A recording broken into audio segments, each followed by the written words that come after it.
Hi and very good day to Dr. Hashima and all my fellow friends. Today our group would like to present the results of Practical 2 and Practical 3 for the course STB1083 Biochemistry. Hello, my name is Putri Nabila binti Sofian. My metric number is 106080. My name is Eliana Tasha binti Jamaluddin. My number matrix is 103936. Hello, my name is Ahmad Arif. My matrix number is 106836. Hi, my name is Hishamuddin bin Sufyan and my metric number is 104352. Practical 2, 2A and 2B, Sugar Reducing Analysis. In this practical, we use spectrophotometry, a technique to measure how much light a substance absorbs at a specific wavelength. One important application is the DNS method for detecting reducing sugars. These sugars react with DNS to form a color solution which we measure at 575 nanometer. In Practical 2A, we prepare a glucose standard curve. Then, in Practical 2B, we use it to estimate sugar concentration in drink samples. Let's go to the objective for both Practical 2A and 2B. First, in Practical 2A, we learn to use spectrophotometry to prepare a glucose standard curve, determine absorbance at different concentration, and create a standard graph for quantitative analysis. Then, in Practical 2B, you'll be introduced to the DNS method for sugar analysis, learn how to prepare sample, measure unknown glucose concentration, and use the standard graph to estimate sugar level drink product. Before we begin the experimental procedure, let's go through the material and their function for Practical 2A and Practical 2B.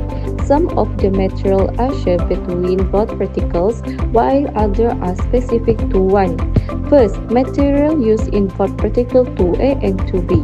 DNS region react with reducing sugar like glucose to produce a colored compound for measurement. Ritual starts. Star release the colored complex formed after heating. Cubits hold direction mixture for spectrophotometer readings.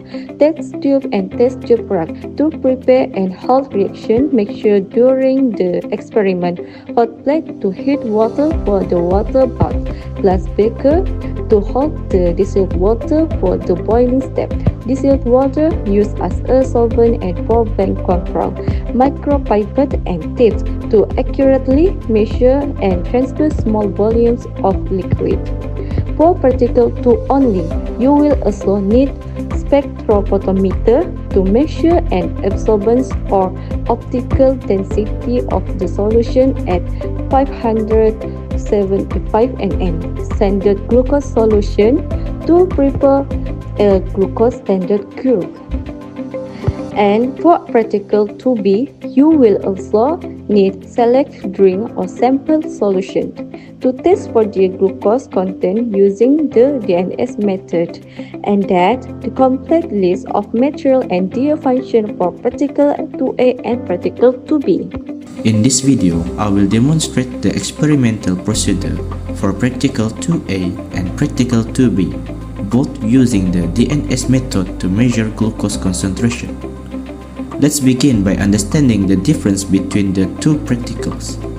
For Practical 2A, we will prepare a glucose standard curve using known concentration of glucose solution, while for Practical B, we will measure the glucose concentration in unknown sample using the standard curve from Practical 2A as a reference. The method for both practical is mostly the same, only the type of solution is different. First, prepare 6 clean and dry test tubes for each practical. In Practical 2A, pipette the glucose standard solution and distill water according to the table. Remember to pipette in duplicate for accuracy. In Practical 2B, pipette the sample solution and distill water as shown in the table. Then, add 1 ml of this DNS reagent into each tube. After that, mix all the solution well. Then, place all the test tube in a boiling water bath for 5 to 7 minutes. After boiling, remove the test tube and let them cool down to room temperature. Next, add 1 ml of racial salt solution into each test tube and mix well.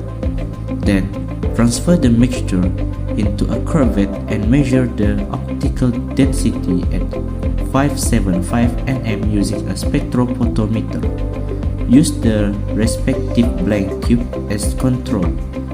Test tube 1 for practical 2A and test tube 6 for practical 2B.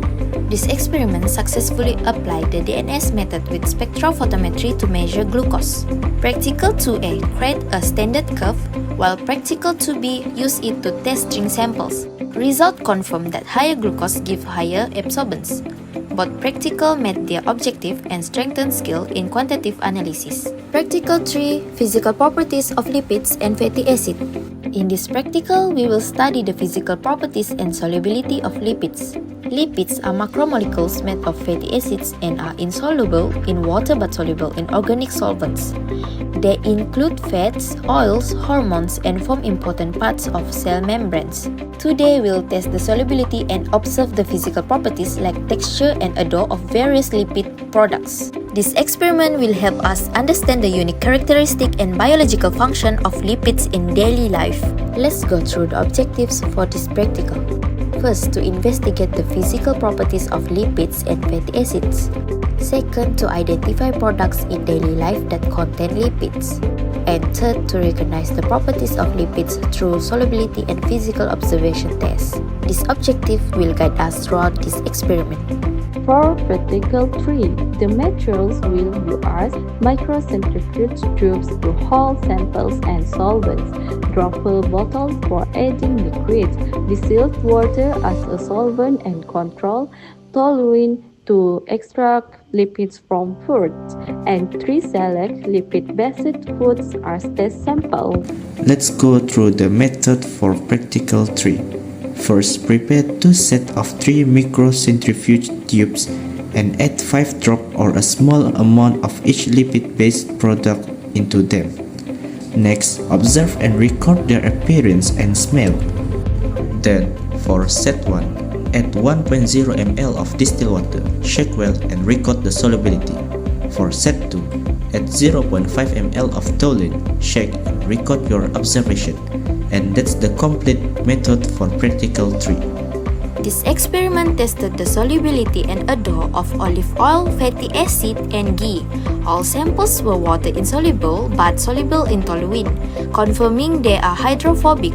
Each sample had a distinct odor tested safely with water.